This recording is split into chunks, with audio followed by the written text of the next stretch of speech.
something for you. All aboard the pain train, sir.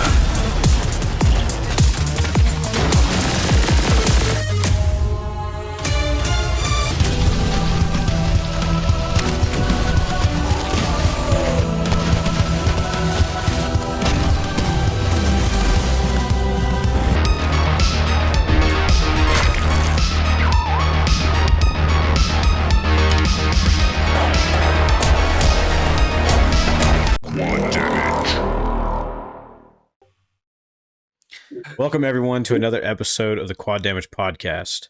I am one of your hosts, Deadforge, joined as usual by Robert, and we will not have Medium joining us today because he has an anniversary. But of course, we have our esteemed guests for our new Roundtable episode today. That is Jason Smith of Cultic. Am I supposed to say something? Hi. Yeah, just a little bit, yeah. I didn't want to interrupt your intro. Oh, good. Stagnation of Diluvian Ultra. Hello. And, of course, Turbo Overkill's Wadaholic, Sam, down here at the bottom. Hey, great to be here. Of course. Yeah. Great to see all of you here. Great to talk with everybody. So we're at that moment. Oh, you're drinking? We brought something. It's just all right.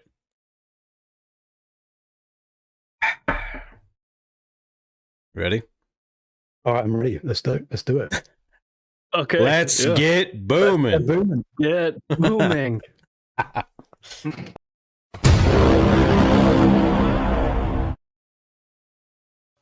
Yeah, I mean, it's for Stagnation and for Jason. It's second time round here. This is the first time that the legend that is Wadaholic has joined us today. Most well known for Turbo Overkill, but also for what is, in my opinion, one of the best GZ Doom games going out there, Total Chaos, which I believe is being remade right now in Unreal Engine 5. Is that correct? It is. Yeah, well, it started out in Unreal, but then I shifted to Unity just because I think the Unreal Engine version kind of went a bit too far with looking like an Unreal Engine game. Went back to Unity for that. Interesting. Yeah. Cool. Yeah. So just to start off, I'd like to throw this out there to everyone here, just to kind of give us an update on, where things are at with, your current career path, your trajectory. So just, starting off with Stagnation, since the last time you were on here, how have things progressed for you? I certainly know that you've put out your prologue for Diluvian as well. That's right. It's about a year now since Diluvian released, and we've been going through the process of that. We had an idea of boosting people's knowledge about it by doing a free prologue. So we released that about a month ago now, which has been doing pretty well. And people have responded well to that. So now just working on chapter 2 and 3, getting through that. Unsure of when I'm going to have that released. But yeah, I've got other projects I'm working on as well. Some in Unreal, some out of Unreal. So hopefully you're going to see some of that soon. And yeah, just chapter 2 and chapter 3 is probably a couple of years out from now. So yeah, we'll see other projects in the pipeline on Diluvian related coming out soon. So yeah. Okay. Well, it sounds like you're a busy man.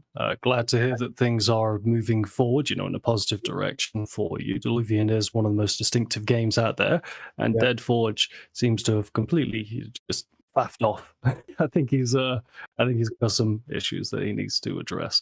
So just throwing it out then secondly to Jason.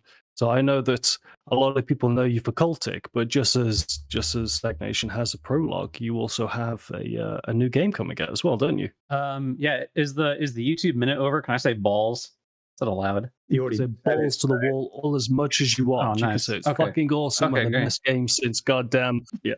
No, I am indeed balls deep in the bone rooms right now.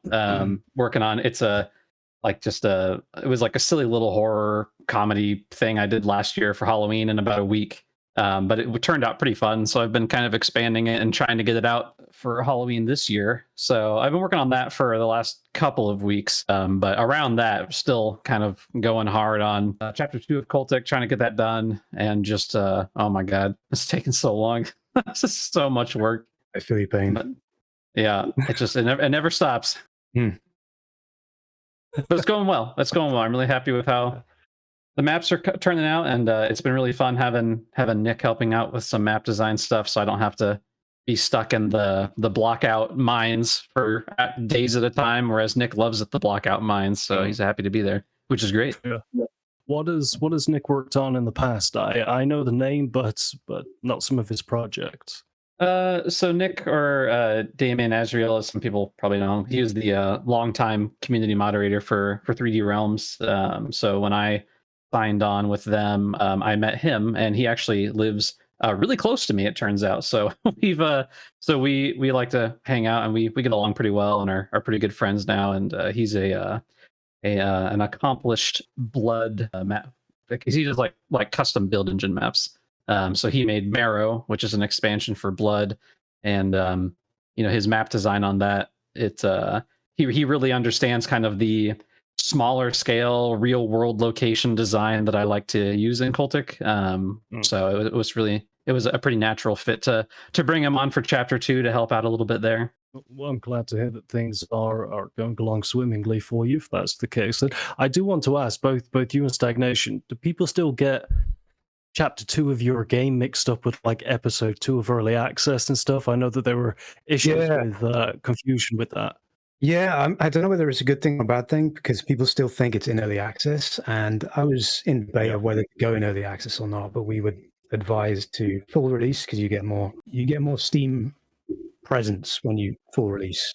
Yeah, you don't get it when you release the so yeah, people still think it is in early access, and that gives us leeway of like if there's any bugs or anything, that they'll be like, oh, it's in early access. But yes, it's like a never-ending battle that people. I don't know why the concept of episodic releases is like so foreign to people. But yeah, people.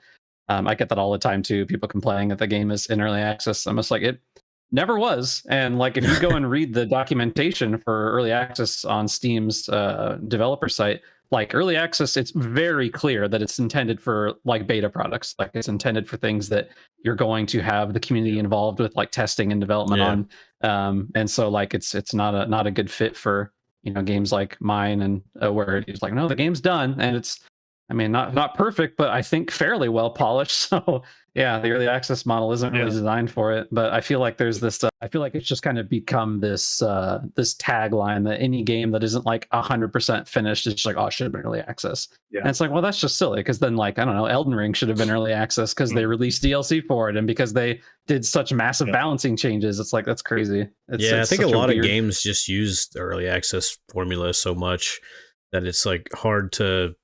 I guess it's hard for people to look at it. I guess the way that people used to look at episodic releases like Doom and stuff like that, where it was like basically multiple games that were then eventually became like this full product. Now they look at it as like, oh, well, it's eventually going to have this many episodes. So it's not really like a full game kind of thing. Even if the episode you released is like several hours long and it's basically a whole game. And then the rest is basically just an add-on to that.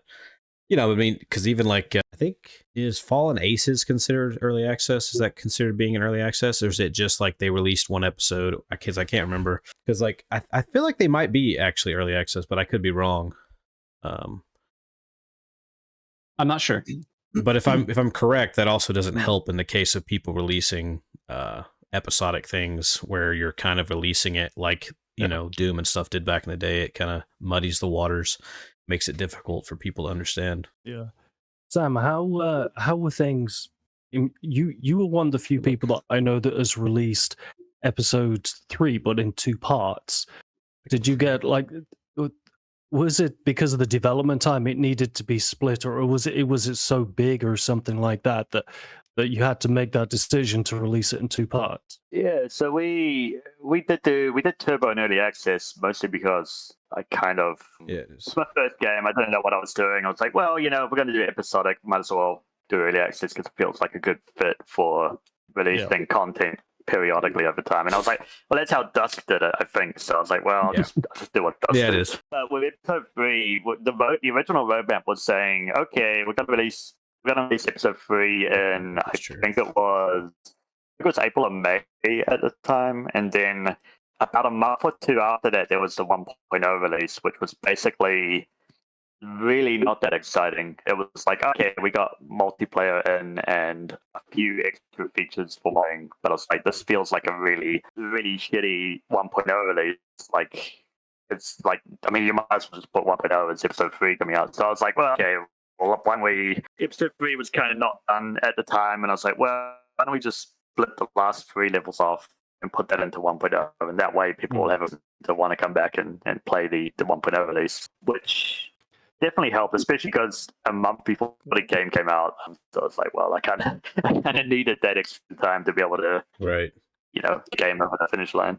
I was going to ask Stagnation about the free prologue. Is that new? Because I saw that came out. Is it new content? Like, is it different stuff? Yeah, brand new player portrait, brand new story. It's a preamble to the main story, so you actually meet the main character in the prologue, and then you basically save him from so that the main campaign can exist, basically. So interesting. So that means I need to go check that out, because I did not know that it was like I thought it was more like a I don't know, like a free part of the beginning of the game or something. I wasn't sure what it was. So definitely I need to check that out, because the story of that game is one of the most interesting parts of it, I believe. So definitely need to check that out. It's called Diluvian Ultra Awakening. So it's a separate game on Steam as well. So if you just okay, so it's separate. Okay, cool. I'll check it out. I'll put in the description to this as well, links to all your games on there, so people, if they want to, go for that. But I've played Stagnation, as I've played, Awakening, because we did a few posts for it together, and it is a fantastic little. It's not very long, of course. It is a prologue. It's not meant to be a full game. It's a fantastic introduction to things. But definitely check it out. Yeah, I've tried to stick as many secrets in there as possible. So if you can find all the secrets, then good on you. I haven't numbered them yet, but there are quite a lot of secrets in there. So I've tried to stick stuff in. How do you guys decide on where to put your secrets? I'm not a mapper, so I haven't got a clue. So just Jason, for example. No, sorry, Stagnation. You carry on. No, go ahead. No, I want to hear how you do it. I don't know. So I'm the one responsible for doing like most of the level design stuff. So I guess it just depends on what kind of story beats you have as to where you feel like things should be placed. So if you've got like a low energy area, maybe you want to fill it with something that the player is going to spend some time in, and they're going to explore around and then find things. But there is a language in the game, and I wanted to place like a translation tablet in the free version. And so there's a tablet in the game that no one's found yet that can translate other stuff that I'm going to add to the lore in the future. Yeah, I couldn't find it. Yeah. Oh, that's cool. Okay, cool. Hey, well, everybody can just step up their game and find it. Yeah, I haven't found anyone posting screenshots of it yet. So yeah. Cool. What about you, Jason? So the secrets in Cultic are a little bit different than like what you might expect from secrets from like Doom or Duke 3D or whatever, where a lot of them are going to be like behind false walls or hidden doors and yada yada. But Cultics are designed a little more just like everything in Cultic, like Resident Evil 4. It's more like they're more like exploration rewards than secrets. So it's more just like, hey, you actually thought to look in this underneath this staircase or check behind this building, and so in that way, like a good chunk of kind of like not running out of ammo constantly is to explore and get those rewards. But as far as choosing where they go, usually I usually do secrets last, like after I just kind of like build the whole map, and then I go through and I start to look for places that are like like if you were walking through this building in real life, where might you like tuck something away. And since most of Cultic's maps are kind of based on like they're trying to be like semi-realistic locations, there's not a lot of like hidden caches behind walls as much as like this is under a desk, or it's it's sitting on top of this on top of this air conditioning unit or whatever. And so it's kind of something usually I do on my way out after I've designed the map and set up all the encounters. But like Stagnation said, some of it is identifying downtime too for the player. Is like, if I think the player is going to be spending a lot of time in this area looking around, what would kind of feel rewarding for the player to be like, oh, what if I checked this or looked in here? But there are some that are kind of bastards in terms of their placement and whether or not you expect people to find them or not. Yeah. I think the first chapter only has like a couple of, I guess, what you might call like super secrets that are like, you almost have to know they're there, but if you stumble on them, it's pretty fun. How many chapters are there now to Cultic? Oh, still just the one. Okay, just the one. Okay. Still, yeah, just chapter one and interlude, and interlude's just a single map. Okay, I got you. Not sure if we got past chapter 1 or not. Yeah, now you might be thinking of the interlude. So there was an update that was released afterwards, which is kind of the opposite of the prologue, really, isn't it? It doesn't take place before; it takes place afterwards. Yeah. I knew Stagnation was doing a prologue, and I wanted to see him original, so I went with that. I had to do an epilogue instead. Sam, you go ahead and ask me. No, I was gonna ask Sam the same as we were asking them about Easter eggs and stuff in Turbo Overkill. Yeah. Actually, I haven't played Turbo Overkill, so I don't really even know much about the level design in that game. It's like one of my biggest sins not playing it. So yeah, you need to get on that train. Yeah, I know I do, because it's such a me kind of game too. Like just from the trailers and shit, it's just badass, like balls to the walls, cyberpunk mayhem from beginning to end, and it just looks like a blast. Yeah. So we do have a question later, Sam, from a dev that appeared on the show in regards to your inspiration with that. But in regards to the secrets in there, your game is obviously a lot more vertical than a lot of other games out there, being a movement shooter. So how do you decide, like, you think, oh, I'm going to go around, this block or something like here, and then, for your secrets, you must think in terms of 3-dimension rather than just kind of, oh, it's up there in the bushes sort of thing, right? Yeah, unfortunately, most of the time I see people play the game, they tend to break out of the level before they find secrets, or they find a piece of invisible geometry that did not work. And when I was placing secrets, I kind of tried to. There were many cases with episode 1 where I just saw people playing it and breaking outside of the level. I'm like, okay, that's a good opportunity to put a secret there. I think one of my favorite ones is when Under the Mayor was playing, and he did a review on the first episode, and it was like right in the first level, he was like, oh, come on, I was expecting to be able to just like jump out there and there'll be a secret like around the corner, and I was like, well, there wasn't one. But then after he played that, I was like, okay, I'll stick one in, and I'll put like a little Under the Mayo Easter egg in there. And yeah. Well, he even did as well. Oh shit! Yeah, I need to play Sprawl. I played the demo at PAX, but unfortunately, it's just one of those things that came. Like, there's so many shooters that came out around the time when I was like deep in episode 3, where I just never really, unfortunately, got around to playing them. But I definitely need to play that one. But he did a voice as well for one of the characters in Turbo, which is kind of funny because. As soon as you listen to the character, it's like, that's definitely Mayo. But yeah, secrets are hard. Like, I wasn't really happy with how I did them in Turbo. We had these weird things like called tech chips where you can like upgrade, like find game modifiers, and then there were like secret cassette tapes you could find, which will give you secret levels. But yeah, it was really an afterthought, because by the time I got around to saying, like, finishing an episode, I was like, okay, I need to now make 8 secret levels based off these tapes you find. I was like, shit, I didn't have the time I could dedicate to. I didn't have enough time to be able to make them play fun. So I definitely, in the future, I want to just try and revisit that and think a bit more about, be a bit more considerate about how people find secrets. Because I know there are a lot of people out there that love finding that sort of shit. For me personally, it wasn't something I ever really cared about, like secret hunting. Yeah, like I love secrets. Couldn't give a damn about achievements, but I love secrets because it's what gets you out there searching around for all the stuff that on a second. Yeah, I think just the hidden corners, just like putting a little something. It doesn't matter if it's like a reference to a YouTuber, a developer, or a game, or just something a little goofy. Like, it's cool to have something like that. I've always enjoyed finding those in any game, really, just like little references and stuff. The thing with secrets. Sorry, Sam, carry on. Oh no, you go. I was going to say the thing with secrets is a lot of the times you have to kind of be in the know and get the joke. Like when you're going in Duke Nukem 3D or something and you see Lara Croft or whatever it is, you have to kind of. The secret is worthwhile if you get the joke that's being done. Like I found in Turbo Overkill, I found the Mayo icon by accident, just by thinking, what happens if I go around that building there? I didn't know it was there. So when I saw it, I was like, oh shit, it's under the Mayo. I got the joke, you know?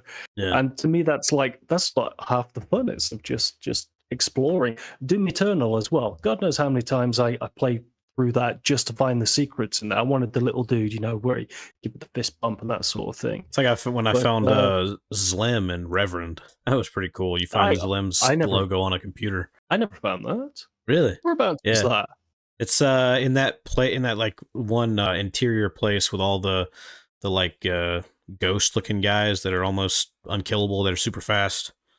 Yeah, it's in there. It's in like a little corner that you have to like interact with, and then you'll go into this room and there's like a computer set up and it has Slim's thing on it. Yeah. Really? I know which room you're talking about, but I never came across it. Because what's funny, I was playing it early access, and then I sent a screenshot of it to Zlim actually before the developer told Slim that there was an Easter egg of him in it, and then he's like, oh yeah, I saw that. It was before Slim even played the game. I was like, oh shit, my bad. Have you guys played any of DOSman games? They make bite-sized boomer shooters that are like an hour long, and they're usually very high quality games. No, I've not. I have not. I have not. No. If you have the opportunity and you've got an hour to kill, then we would recommend them. We've they got worked with them on a few occasions. They got Flash the Blade X, which they updated and made look and play better. And then there's they published Reverend, which was developed by Twisted Sickle. Yeah. Then he also has Concrete Visions, which he probably wouldn't want me to even say exists because he doesn't like it very much. And then there's what else is there? Is that it? Well, he's working on a game called Reaper that comes out soon. Yeah, it's in a few days actually. Yeah.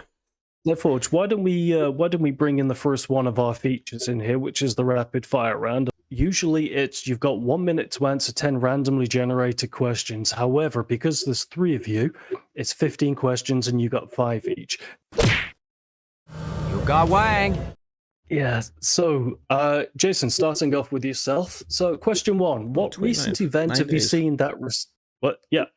Nothing. Jason, what recent event have you seen that restored your faith in humankind? I mean, I'm in the middle of the U.S. election cycle right now, so I don't know if I have a good answer to that one. Point taken. Question 2, what's your plan for surviving a zombie invasion? Oh, is this one going to me as well? You've got 5 questions, and then we're going to move on to Stagnation. Oh, I'm in rural Kansas. I will never have to deal with zombies. There's just nobody out here. No one. So you're going to be safe then. Yeah, I'll be fine unless the cows become zombies, and then I will be in the animals. Yeah, then I'll be in trouble. Question 3. This is a weird one. Would you prefer to leave your hometown and never come back, or stay in your hometown and never be able to leave? Stay in my hometown and never be able to leave, which is pretty much what I do on a daily basis anyway. Lord, I know what that feels like as well. Yeah. Question 4. What small stuff do you sweat even though you shouldn't? Pretty much everything within the realm of game development. Doesn't matter how small it is, I'm going to freak out about it. Yeah. I guess that happens when you have a successful game. The microscope is on you, so people are a little more sensitive to things like that. But question 5. If you had to describe your current life as a movie, what would you choose? If there's like a National Geographic expose on like dust and rocks, probably be something like that. Of all the answers I thought you were going to give, that was not on my bingo card, but a good answer nonetheless. So Stagnation, yeah. So it's your turn now. Question 1. What's your favorite ritual? Ritual. Probably trying to wake up early. Trying to is the key. Yeah, that's true. Having a ritual to wake up. Yeah, coffee in the morning. Probably the best. Coffee in the morning. Question 2. What piece of art has had a large impact on you? I'd say most of the works of Jim Burns. He was a 70s sci-fi cover artist. and they just had sprawling, airbrushed. So anything by Jim Burns, yeah. Jim Burns, is he like Chris Voss generation sort of Chris Voss, artwork? Sid Mead, yeah, Jim Burns, yeah, I'm glad you recognize it. Yeah, nice. Question 3: what's the messiest situation you've ever encountered? Messiest? Yeah. Probably don't want to say, but I think most of my time in university was pretty messy because I lived with my girlfriend and her ex, so that was pretty messy, I think. What? Well, I'm glad you made it out the other way if that's the case. Yeah. That was a crazy time, yeah, but I'm glad I'm away from it. Question 4: what have you been thinking about lately that has kept you up at night, other than your university days? Game development, yeah. At the moment, I'm just obsessed with making games at the moment, so that's just 24/7. That's what I do. So yeah, big passion. So personal projects and what I do as a job as well. So every waking moment apparently now is just me making games. So I feel that. Yeah. Do you guys, just deviating for a second, we don't have a timer on this. Do you guys ever feel the pull to have to work all the time? Oh, absolutely. No. Yeah. Oh, yeah. So having time off is really difficult because you feel like I should be doing something. Yes. Yeah. I couldn't go to like a beach somewhere and sip martinis all day. It just wouldn't feel comfortable for me. Yeah. I'd have to be working or something. My single player backlog is several miles long because if I like sit down to play a game, I'm like, I should just be working right now. Yeah. It's pretty bad. All the games on my Steam library I'm going to play when I'm retired. That'll be my enjoyment. Like you're young as hell, so that's going to be a while. Yeah, I'm collecting it. I literally had a Steam category of games I'll play when episode 2 is released, but I didn't end up playing it until like months after the game was done. Yeah. The problem with working from home, and I assume that it's the same for you guys as well, that you don't go to an office every day and do your job, is that if your PC is in the corner of the room, every time you pass it, you're like, let me do a little bit of work here and there. And before you know it, feature creep has crept its way in, and you're working 12-hour days and stuff.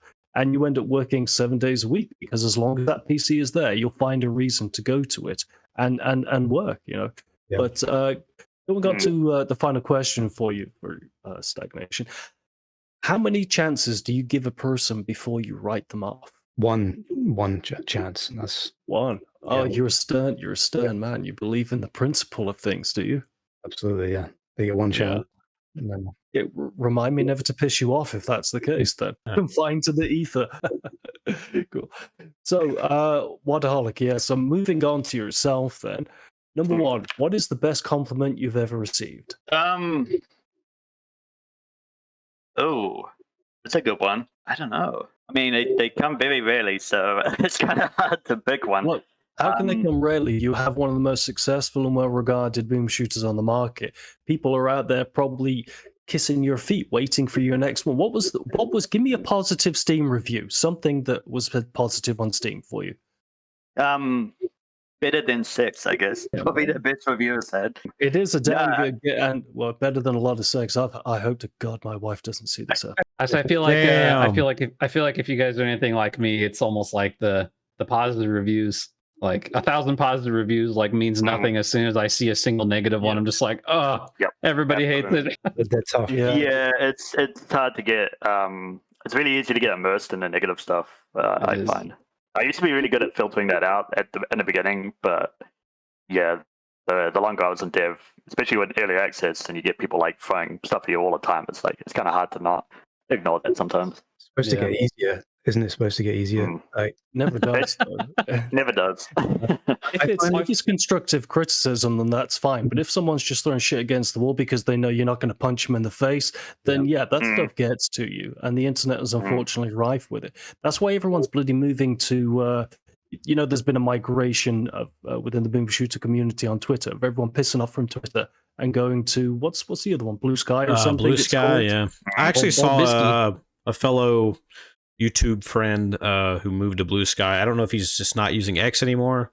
I had to message him something happened, but I haven't talked to him yet. But yeah, I know a lot of people are doing that, whether it's for personal reasons, political reasons, or whatever. I mean, for me personally, I mean, it's just a social platform. So as long as it still functions in the sense that I'm using it for, which is just for, communicating with the likes of you guys, for, getting, it's still the main used like gaming outlet type thing. Like more game studios and companies and people use it than any other, platform, whether it be Facebook or anything else. So it's the best way to keep up with everything and stay in the loop. So every person that we're in contact with, every person we ever had started off as a Twitter contact. It's fantastic for networking, but you have to cultivate your own audience on it, otherwise you will surround yourself with a cesspit. But going on to the next question on here, what is your opinion on tattoos? I want to get one. I'm just too picky about which one to get. I mean, as a man if you that have has it a on you tattoo, for I your can life, tell you, then make sure you make the right decision, because once it's on you, I mean, you can take it off, but it's painful putting it on, and it's painful taking it off. So make sure you make a good decision. I only have 2 tattoos for that reason specifically. It takes me so long to figure out if I 100% want something, because I don't want to look back in many years and be like, why did I do that? If you need an artist, there's one right here. Tattoo. I had a friend who tried to, he's like, oh, let's get tattoos together. It's like, you can get a chicken on your foot. And I'm like, I don't know if I want to look at a cock on my foot for the whole life. Yeah, oh my Lord, what a choice. Yeah. I gave a picture of a dragon to my guy because like everyone has a dragon tattoo, so it was like the default. And he basically did a skinny version of this dragon, and now I go around telling everyone that it's like some sort of phantom or something like that, because it's clearly not the design that I asked him to put on there, but it's still kind of cool design as it is. Yeah. So next question: one thing would significantly make your life better? More time, so much more time. Good Lord, yeah. I think I'm trying to especially after having a kid, it's hard to. Oh, you got a kid. I got a 15-month-old daughter, and she's congratulations. She's amazing, but quite a handful, and it's very hard and very I feel very guilty doing a lot of work, but it's like how you pay the bills, like you kind of have, and it's also very hard. Like, exactly, yeah, and then going back to that point earlier about like feeling like you have to be at work all the time. It's like kind of like two sides falling away at me, right? It's like the work and the family, and it's like so hard to balance. But you definitely have to find a way, and the easiest answer is more time, but unfortunately that does not exist. So how do you feel about sleep? Like if you didn't sleep anymore, I mean that's 8 more. I'll sleep when I'm dead. That's when you'll be playing all your Steam backlog games, though. Yeah. Oh, I've tried going through my Steam backlog. I started off. I started off. Yeah, I'm working my way through the Fear games at the moment, and low key, I do think that Fear 2 is better than Fear 1. I don't care if everyone disagrees with me on that. I can't bring myself to play Fear 3 though. It just looks generic as shit, man. I can't do it. But Fear 2, at least the second half of it, I thought was such a fantastic game. It's the atmosphere of that city and stuff. But just do what I do and just like play for an hour a night or something like that. I know you guys are, got your own lives and stuff like that, but this is literally the only way that I can get through it. And I work 12-hour days. Just play an hour a night. And then before you know it, you've gotten through a bunch of games. But that's true. Well, going on from that, next question. How often do you find yourself daydreaming? Probably too often. I mean, it's like I'll sit down and I'll be working on like designing, blocking out a level, or doing something like retopologizing a model, which is the most boring thing you could ever do. Like usually when I'm doing that, I'm just like, daydreaming while mindlessly clicking on polygons. So quite often. Yeah, it's nice. Well, the final question is actually something that we've already touched on. What is your opinion on social media? I try to avoid it. I don't use Facebook anymore. I used to use Twitter a lot, like in the early days of Turbo, but I mostly leave that to the Apogee guys now, because I'm just like, I don't have time to go and reply to everything and keep in the loop on stuff and try to like make up memes every day to post. It's like I just can't do that. I don't know how some people do it. Like I have no fucking idea how Dave Oshry does it, because it's just like crazy shit all the time on there. But yeah, I try to avoid that. I would love to try and stick on Discord and like talk to the community a lot more, but even that I find hard to find time for, which is a bit shit. But yeah, You can either do it two ways. You can either just roll with it like a blogger and just like record everything that is happening in your life at that given time, or you can put together a publishing schedule, decide on what you want to publish, and then just stick to it. With you all, speaking of Twitter, do you think it's more effective to use your own personal Twitter as a kind of a work one? Just as I believe Stagnation, your personal one is your Diluvian Ultra one, right? Whereas no, we have a Diluvian Ultra as well, but this is good. I'd like to know the answer to this question because I don't think I know it either. I kind of go between the two sometimes. But, I don't know. I think it depends on the goal for how you're trying to build your audience. For me, my personal Twitter is where I do all of my game dev stuff, but that's like the whole point of that Twitter is like talking about game dev and sharing looks behind the curtain and just like sharing the journey and the process with everybody and kind of like building that transparency and connection with my audience. But if your goal is to kind of have a personal Twitter and a branded one, that people expect, like people don't expect my Twitter to just be game announcements, like I think, if it were just that, I think people would think that I was dead or something. But especially if you're going to be working from more of a like a publisher standpoint, that then they're going to be a lot more focused on news and events and announcing sales and dates and actual like newsworthy things versus me just being like, well, I rotated something on the wrong axis again, and then getting getting all the fun engagement that comes with that. Yeah, I guess you would need more, mainly if like you get a big studio or you start growing a lot more. It'd be like a company one versus just an individual one for more focused around the game. I guess would be a size thing. Yeah. Wadaholic, you have a couple, don't you? Because there's the Turbo Overkill one. There's obviously a personal one, and then there's the Apogee one. And essentially, they're all kind of at the moment Turbo Overkill factories to communicate with the public over. At what point do you think you'll stop using the Turbo Overkill Twitter account? Well, I guess I haven't really told anyone, but I'm not really using it at the moment. I've mostly left it with Apogee just because if it were left entirely in my hands, I wouldn't probably be dead. Just because I haven't been posting much on it. There's no real. The only development really that's happening on Turbo at the moment is mostly just the console ports, but I'm not. I'm not fully working on that myself. So until there's more Turbo stuff, I probably won't jump back onto it. But obviously, you need to keep it alive. Like if you have however many followers there are on it now, like people want to keep.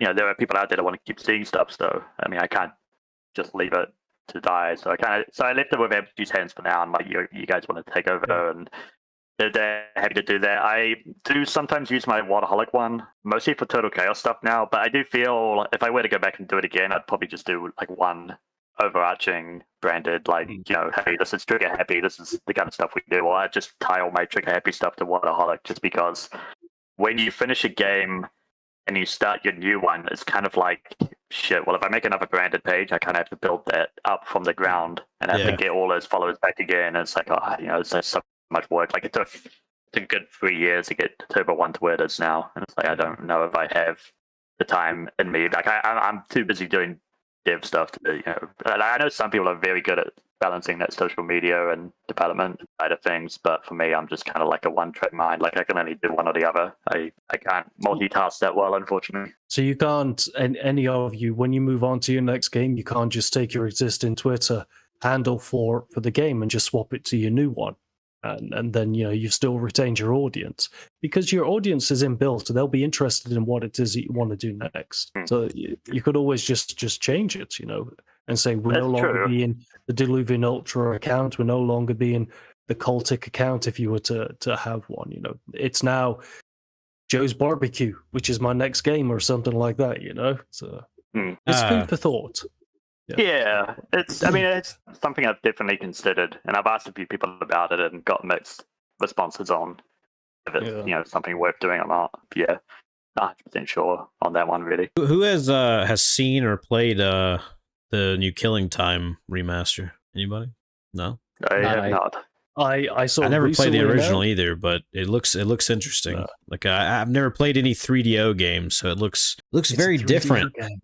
Yeah, it's a 3DO game. It looks very different because it's like, I mean, it's a 95 FPS game but it uses a lot of like FMV style things in it, like for enemies and things like that. So it's a lot of like actual people type textures and things that are used in there, and it's weird. It's different, but the gameplay looks cool and looks like a fun time. Yeah, I don't think I have touched any kind of retro shooter since like I started working on Cultic, which is like nothing against the games or the developers, Right. but like my burnout for retro shooters is so severe, I and can it was see like it was like a combination of that and a combination of just like intimidation of games that come out that I'm like, oh man, this is the Cultic killer. And I'm just like, and my anxiety is like, don't play it. It's gonna be so much Don't better play than it. what you're working on. Yeah, so you do see the other games that other people putting out, and you do compare them to your own game. Does it lead to a level of insecurity, thinking that you're not putting out a product that is comparable to the others? Does All that the time. insecurity exist? My entire life is imposter syndrome. Oh, I wish that weren't the case, but it is. Yeah, I don't think that it is. I think that Cultic's reputation speaks for itself. I think, from my perspective, for the three of you that have put out games that have been so well received, moving on to your next game is going to be the kind of litmus test for whether people actually stick with you or not. Because a lot of them may love what you're doing now, but they may not like what you're doing next. What if you decide to change genre or something like that? Is the audience going to stick with you? What if you want to make a different type of game, a comedy game or something like that, for example? So, as a developer, if I made a game that everyone universally loved, I'd be kind of scared about making a follow-up game and the expectation that is put upon it. At the end of the day, you just got to make a game that you would love, and the audience. This is kind of a mark towards what you're talking about earlier of do you brand your social media towards your game or towards yourself? I'm not like particularly interested in a community, of people who only play retro shooters, because that's, like retro shooters are such a tiny percentage of what I personally play. It's more of a nostalgia thing for me. And so it's more fun having a community of, other game developers and just like, fun people who like to hang out and play games. But if your entire community that you've built is based around like, just retro shooters or whatever, then I think switching genres will be hard. So I don't think that shouldn't, like you said, that shouldn't influence the game you want to make next as well. It's like, right. You shouldn't feel pressured because you have a big community in the other game. You make a game you want to make afterwards, which is the boat I'm in. I think the other games I'm making are vastly different to Diluvian Ultra. They're not shooting at all. So. Well, we'll get to find out. We'll get to find out next week, probably, which is when I'm probably going to release Bone Room. So as soon as Steam approves it. Nice. How did you guys come into contact with your publishers? Yeah, it's a funny story actually for Diluvian. And we made a website quite early on in the process, and we were like, basically, we had a mailing list thing on it, and we were like, oh, no one's gonna contact it or anything. We're just like, no one's going to care about it. So we made it. And then I remember actually, because I was friends with Orsrig, he was like, send me a DM on Discord. He's like, oh, my publisher's trying to get in contact with you. And they sent a message on your website. And so we went to the website and we had like 5 publishers trying to contact us through the mailing list. And I'm like, oh, we should have checked that ages ago. I'm surprised they're still hanging around as well, because they were like desperately trying to get in contact with me. So, Osric, because we're the same publisher as Viscera Fest as well. Yeah. So I met the publisher because I guess they reached out to him and he reached out to me and we got in contact through them. I did actually get a publisher when we decided to go with Fulcrum, which is what we're with. I got another publisher be quite upset because he said, "Oh, I wanted to be your publisher. I'm really upset." I'm like, "I'm sorry. I'm sorry." It'd be in demand. yeah. So that's how it happened. It was quite fun. That's kind of funny you mentioned that, because I had like almost an identical experience in terms of like it being like a feast or famine kind of thing. So I started posting stuff about Cultic just on Twitter because I was like, hey, look at this thing I did. I turned a model into a sprite and it looks kind of cool. And that like apparently really resonated with folks because that was at a time where when I posted something on Twitter, I'd get like maybe like 10 likes on it. And then suddenly these sprites I was posting were getting like hundreds. And I was like, oh. And so I started posting some stuff about the project I was working on. And at the time, of course, it was just like a couple of enemy sprites in a little test room. And then I got a Twitter DM from, which I didn't see for a couple of days because I'm not really used to checking my DMs. And it was just from Fred at 3D Realms, and I was like, I didn't know who Fred was, so I thought it was a scam at first, so I didn't reply to it because it's like, oh yeah, a game developer, like this publishing studio with fairly good name recognition. It's just like, yeah, we want to publish this little test room of yours. So I like didn't respond for a little bit, and then I like went back to look at it again, and then actually like dug into it, and I was like, oh shit, this is a real thing. And so I was like, hey. Sorry I didn't get back to you anyway, but it was the same thing where I won't say who, but there were like right when they messaged me and we started talking, then like 3 other publishers who are all like not like gigantic publishers, but all like fairly well-known names were also suddenly in my inbox, and it's just like, oh god, like I don't know what to do with this. So that, but which sucks. Like I would love to work with all those people. Like everybody involved was people that I like. So it was hard. It was a difficult situation, but I had already kind of started talking with 3D Realms, and but yeah, no, it was pretty much. I don't know who found Cultic and who told 3D Realms about it, but it was pretty much just organic for me, which stinks because I have other developers ask me from time to time like, well, how do you secure a publisher? I'm like, I didn't. It was an accident. Yeah, they don't like that response, really, do they? I wish I could be more helpful, but it was luck, I guess. Yeah. Wadaholic, was it a case of if you build it, they will come for you as well? Yeah, it's mostly. I mean, that's one good thing Twitter is good for, I guess. It's like just posting random stuff, and eventually someone will see it. Kind of what elevated. Basically, most of Turbo's early dev, like getting noticed, was just through nothing but Twitter. And it was like I put out a kind of like a short 5-10 second clip. It's like that scene from Evil Dead 2 where he like saws off the shotgun and the cabin, yeah. So, the shed. And I was like, I'll just remake this as a funny clip and put it on Twitter. And I figured like 30,000 people looked at it, which to me at the time was like, oh shit, that's a lot of people. And I was like, okay, nothing will come of it. It's like, it's done its dash, it's done. I'll just move on to doing other dev stuff. I was working at Rocketworks at the time, so I wasn't really working on it full time. I was kind of on the fence about going with a publisher. I wanted to do it myself for the most part, but obviously it's like, well, I can't, if I want to work in this full time, like I need a job, I need, financial stability. I can't just work on this in the evenings. It's probably going to take a lot of time. And so I was like, okay, mate, I'll open up to publishers. I had a couple of people message me over the course of like a month or so, sent me stuff in my inbox. Some of them were, I was really picky about publishers at the time, because obviously it's a massive commitment, signing that paper that can have massive ramifications later on if you don't think about it. So I was really picky about it. And almost out of the blue, I just saw it randomly show up on Reddit or something that Apogee posted that, oh, we're back publishing games again. And I was like, oh shit, Apogee, we haven't heard of that before. I was like, oh yeah, like all the games I played when I was like 10 years old, 8 years old were all Apogee games, and I would like lose my shit whenever I see that spinning Apogee logo around the planet show up when I started a game. I was like, oh shit, it's an Apogee game. I didn't know, I knew of 3D Realms, but I didn't really make the connection that it kind of went from Apogee to 3D Realms to, and then to what, all the stuff that happened in 2000s. But I was like, oh shit, Apogee. I thought it was still around, but then I was like, oh, they're back doing, publishing games. And I was like, okay, I'll just fire a random message to whoever on the Apogee team. I was just like, I went to the website, I went to their media email or something, or actually I think they had an indies link. They give you an indie, send us an email. I flicked them an email, not expecting anything of it.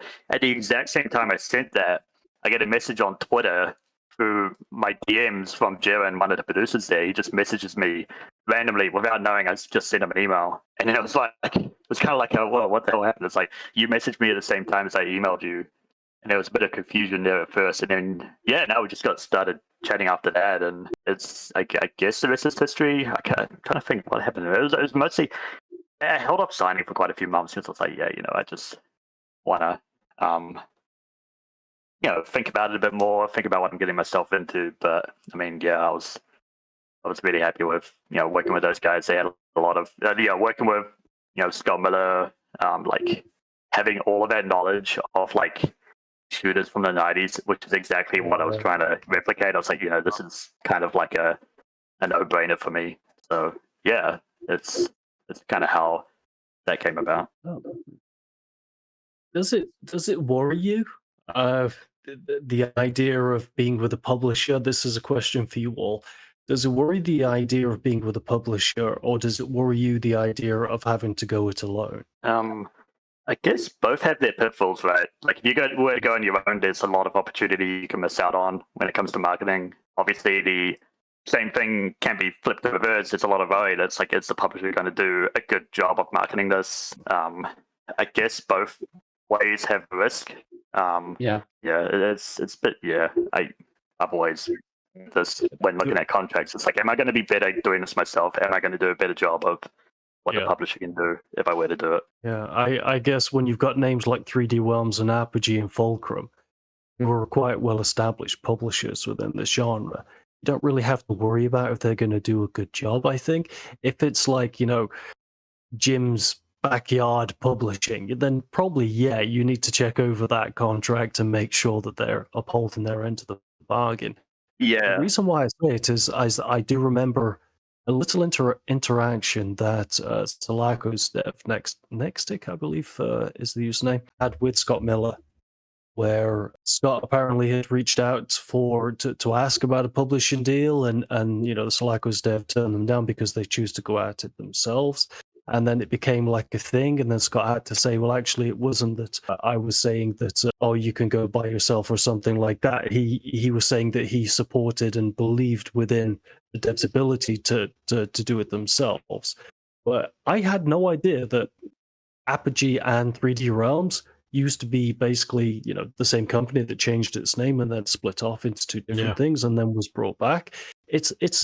I just remember 3D Realms from the 90s, being in my mid-40s now. I remember, the 90s and seeing that logo and thought that it was the same company. And then you read about the history of that company, and it's like, Apogee is kind of like, it's hard to explain it now. It's like, is the current 3D Realms, are they actually taking the crown, or is it something that you should kind of more associate with Scott Miller or something?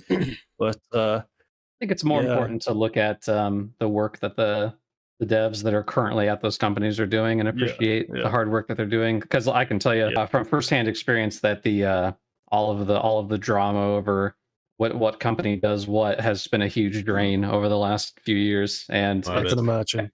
And it's a huge bummer because you've got folks at both developers that are doing phenomenal work. Like everyone working on Turbo Overkill and folks who are working on projects at 3D Realms, and I don't know. It's I get that there's a lot of love for the legacy titles and whatnot, but it's just like being stuck in the past. There is so frustrating because it's like everybody I've worked with at 3D Realms has been phenomenal, and I've made a lot of great friends there and a lot of talented developers, and to see all of that, all the people get buried under company politics and whatnot is it's frustrating, especially because I prefer to be a solo developer because I'm really just passionate about game development, like I'm sure all you guys are here as well, and so the business side of it, like I love doing it as a job, but if it weren't for the money requirement to have electricity and then it's much more about just passion for the craft. So seeing things get couched in it's frustrating. That is one of the pitfalls, like Sam mentioned, of work when you work with a publisher, is you are then tied to the company in a way, and so while their successes become your successes, their missteps also in a way become your missteps. Right. Point taken. Deadforge, do you want to move to some of the viewers' questions? Yeah, we can do that. It's funny, but one of those isn't even really a question. It's more of just a statement. It's not. Yeah, it is. So I'll do the other two, and then I'll just say that one at the end since it's not really a question. But anyway, so to start off the viewers' questions, we got one from our pal, the Primordial Chronicles. And this one is for Sam and Turbo Overkill. Is there any potential for Turbo Overkill to get a few more FPS on the Steam Deck?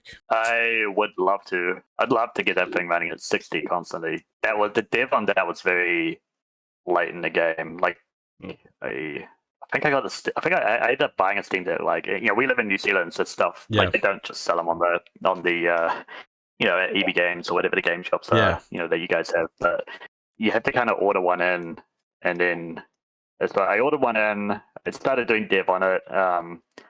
I think a lot of the work came post-release, trying to get the thing running as fast as possible. But ultimately, you run into, being my first game, there was a lot of nasty shit that went into like putting that thing together. Like some levels just cobbled together in the worst way possible, and it's like, man, like I'd love to just revisit this and try and redo it properly and make it run better.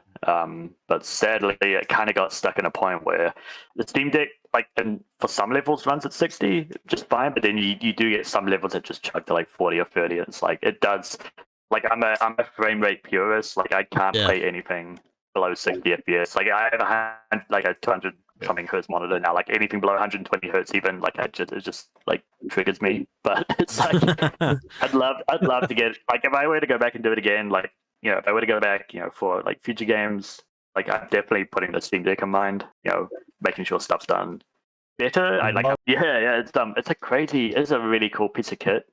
I'd love to just make a game just for the Steam Deck, but I feel the same way. It's working on Steam Deck is really cool because you kind of get like a splash of console development experience because you have those requirements for verification in terms of like compatibility with gamepad and visibility of elements on the screen and such. Right. But you also I've always kind of been interested as a developer in the idea of like making just like a stupid one-off game for my phone just to get like that crash course in optimization to make something run on a cell phone. And I feel like the Steam Deck gives you a little bit of that experience too. It's like all this stuff that I can kind of shrug at because I have a 3070 on my PC, and then you put it on deck and it's like, that's 20 frames per second. That's not going to work. So right. I feel that. So our other question is also for Turbo Overkill from the one of the Sprawl devs that we spoke to, Hannah. What inspired you to do your take on Cyberpunk? Because theirs is very Eastern, yours is very Western. Yeah, it's I mean, I guess the initial, like, I love what they did with their one, like the Half-Life vibes and just how it's a very, when I figured Cyberpunk, like the way they went is not, like they did such a cool take on it. It's not the first thing I'd think of when I think Cyberpunk, but what they did do is just, like incredible. I really need to play it. It's on my list. I actually might have it. I just haven't sat down to play it yet. But for me personally, like inspiration-wise, I think Blade Runner was kind of where it stems from. But a lot of I kind of I spoil a lot of art boards online, like ArtStation, like Reddit pages with imaginary, cyberpunk spaceships, all that sci-fi stuff, and I just collect a folder of shit that I think looks cool. I'm like, that looks really fucking cool. I want to put that in a game. I'll just like amass this massive folder of inspiration, and I'll just like I'd go off that quite a bit. I don't watch. A lot of people come up to me and say, do you watch this anime? I don't watch any anime. Like, the only thing I watched was like Ghost in the Shell, the original, like the old movie from back in the day. The proper ones. Sorry? At least you're watching the proper ones. 80s and 90s anime. Yeah, Akira, I watched that. Like, it's so funny because, I mean, this is a bit of a tangent, but like Total Chaos, people are like, it's very Silent Hill inspired. And I'm like, it is a bit, but I've never played Silent Hill before. I've seen pictures of it. I've watched videos of it. I'm like, I love the vibe of it. I want to replicate that vibe, but I never actually sat down and played it. But yeah, I kind of just like find shit that I think looks cool. I'm like, I want to try and recreate that in some extent. And obviously there's a lot of like film stuff injected into Turbo movies that I love. I just like, just cobble together a bunch of cool ideas I think that I like and is kind of where the inspiration came from. And a lot of stuff's with the look of the game, but are also happy accidents where like the art style was kind of just like quite lucky in how it was put together. There wasn't really, I never really went into it with a vision of how I wanted it to look. It kind of just ended up that way after many months of trial and error. Not an amazing answer, but that's how it ended up happening. It's thorough. That's good. Jason, what's your favorite feature in Cultic? Oh gosh. Probably the TNT quick toss, which I don't know if you all have played it or not, but basically you can it's got a pretty traditional like grenade option with TNT where you light it and throw it, and right. But you also have the option when you have another weapon out to tap a button and just toss an unlit bundle out with your offhand, which you can then tap off with a pistol shot or whatever. Okay. And it's very fun because it kind of lets you first of all, it's always dope to shoot an explosive out of the air and airburst it. That's always fun. True. And then just like the way that like the raycasting priority works with the bundle and such to like, really make sure that even if it's in a cluster of enemies, you get a really good chance to shoot it. Just makes for a lot of really satisfying moments where you turn a corner and there's a crowd of enemies or a guy with a shield and you don't want to take the time to swap to another weapon that would be better at dealing with them. So you just throw a bundle of dynamite at his face and then shoot it. Yeah, nice. And it was just kind of like a fun, like, gosh, that's been in the game for a really long time. But it was just one of those things that was like, I don't know, that might be cool. And then you put it in, and it's like, oh yeah, that actually turned out pretty well. Which when you're working with a small team and you don't, you a lot of times that's pretty much how all of game development goes. Is let's try this one fun thing, and sometimes it works and sometimes it doesn't. But all the fun is getting to actually try it out and see if it works out or not. So I would say that would probably be my favorite little feature of the game. And for you, Stagnation, what is your favorite current boomer shooter or that's out right now? What Jason said that really resonates with me too is like, there's a bit of a anxiety of playing other people's shooters. So I will admit I haven't played many that are out right now as well. Right. Because of I think Burnout as well from the genre of playing your game over and over and over when you're developing it. You can get burnt out from that. So, but if it's recent ones, I'm not too sure. I think I recently have picked up a VR headset, so I've been playing. So like I said too. I've been playing that Pavlov, and there's a Tarkov like Escape from Tarkov like VR shooter that's pretty fun too. So there's actually some pretty cool different shooters on there. I like the light gun kind of games that are on VR. Like there's one called Drop Dead. It's a lot like playing House of the Dead or something. It's kind of on rails light gun. You're just like shooting, the enemies, then they'll like kind of move you. But the first time you play it, you have no control over your movement. So the first time you're like kill all the enemies, and then they move you, and you're like, whoa, kind of like you're about to fall or something. I can get like Serious Sam and Doom 3 in VR because those two look like riotously entertaining times. Oh yeah. Doom 3 is going to be an interesting one in VR, I can imagine. Yeah. Oh yeah, for sure. It translates really well, surprisingly. I was shocked by how well Doom 3 plays in VR. It's fun. Yeah, I'd like to have seen some barrels. So this is more of a general, I guess, compliment towards everyone. You're from the Sprawl dev Carlos. He says that you're radically awesome and the best thing happening to indie gaming right now because you're bringing your singular vision to creating your worlds, and that's a very hard thing to do. It's very nice. Thank you. Yeah.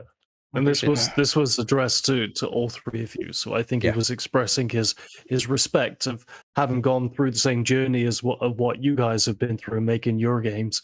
That he respects, the effort that you put in to create the believable worlds that you're creating. But we are getting towards the end of our scheduled time, and there is one question that just as Carlos, asked a future guest, we like to throw it out to our current guests and say, with the next person that's on, do you have any questions that you would ask that person? Have you all heard of Cult, spelt KVLT? It's a World War II horror game. Yeah. It's really good. It's really good. I'm sure you're shocked. I'm sure you're shocked that a developer of a cult game has sort of cult. It's really cool because it's a little bit of a change of pace, I guess. It's because it's a lot more of a like 2010s era shooter than it is like a boomer shooter or even a 90s or early 2000s kind of thing. It's more of a 2010s deal, and it's pretty cool. Yeah, I've been following that one for a while because that was one of the other games that I was kind of being developed alongside, which is this is completely unrelated to what we were talking about, but it's just something kind of interesting.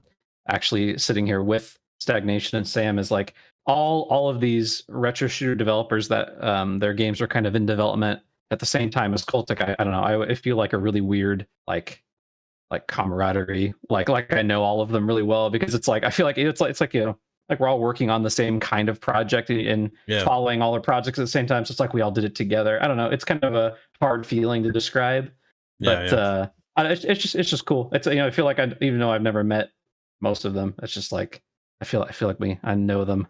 Yeah, I mean, you're all like we're old friends. Yeah, I mean, you're all part of this big resurgence in the I don't know, I don't want to say boomer shooters because it's such a broad term at this point, but a big resurgence in an old school design philosophy for video games of the first person nature. And kind of like bring them back into the spotlight in a way. You're all kind of part of that, different branches of it.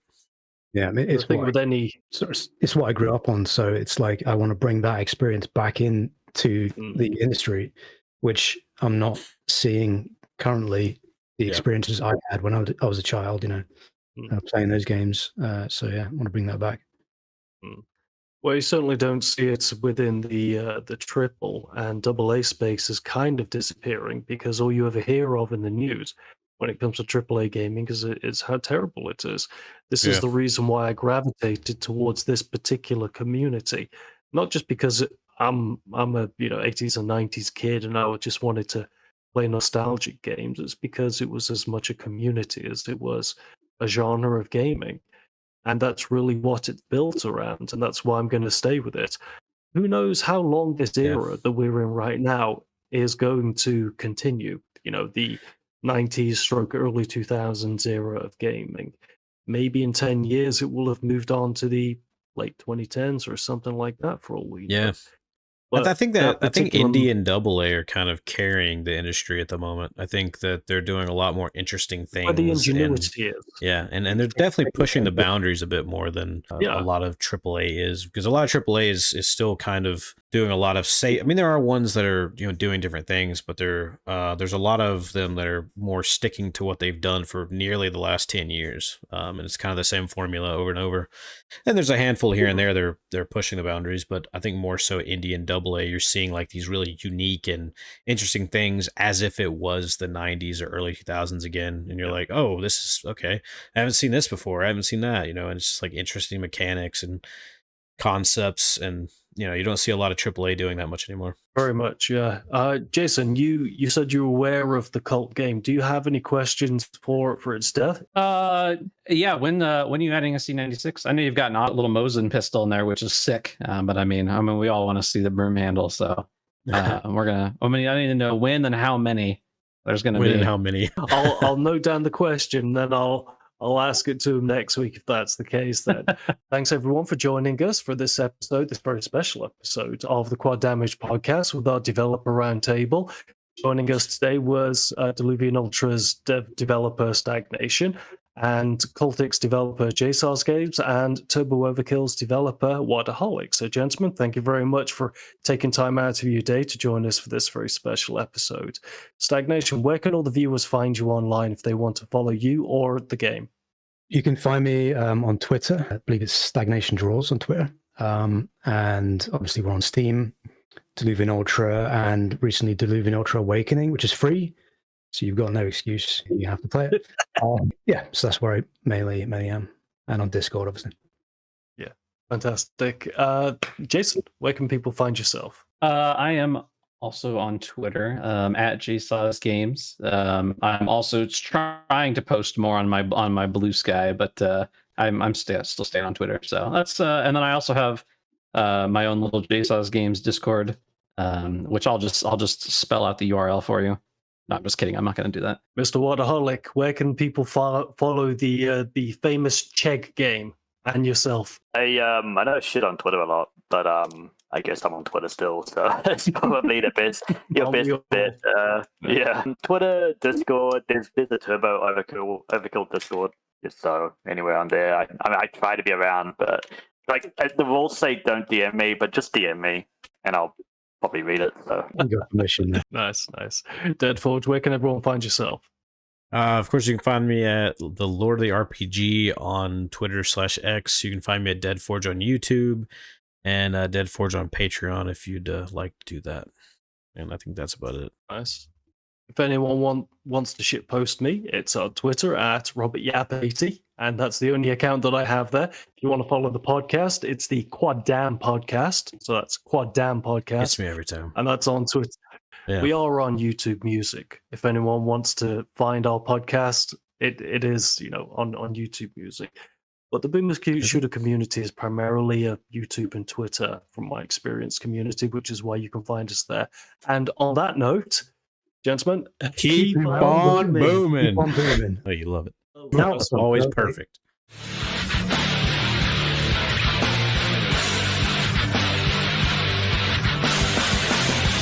Quad damage.